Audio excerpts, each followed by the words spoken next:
I'd say there are two obstacles. One is whether Ariana and myself, really want to spend 5 months of the year putting together something which is enormous, because there are lots of frustrations, and frankly, organising other people is not a very stimulating line of work.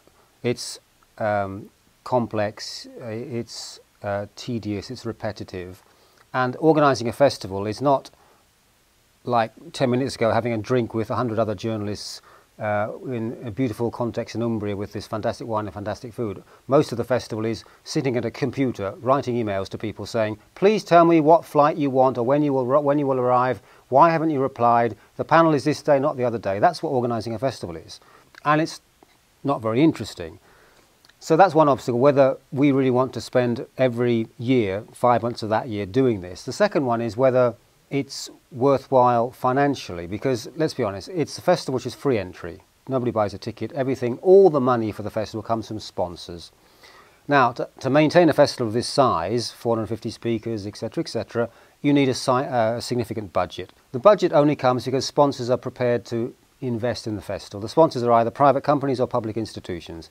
When people invest money, they want a return, and a return can be interpreted in many different ways. One sophisticated form of return is they put their logo on the festival. The festival is a success, and the success of the event is associated with the logo, and the logo gains greater credibility and greater value as a result.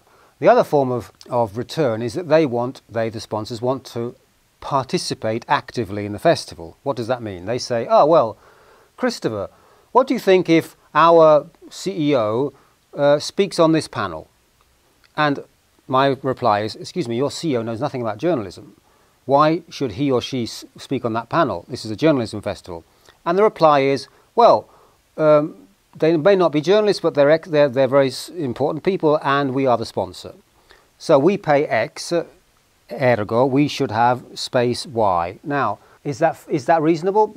In some cases possibly yes, in other cases possibly no. And you have to play the game of the balance between what you accept as a reasonable request by a sponsor, because without the sponsors there's no festival, and what you define as an unreasonable request by the sponsor, and you say no. So we have to be prudent in managing the sponsors, but at the same time the festival has credibility only and exclusively because the speakers are credible people as journalists, not because they work for Vodafone, Unicredit or Enel or other companies.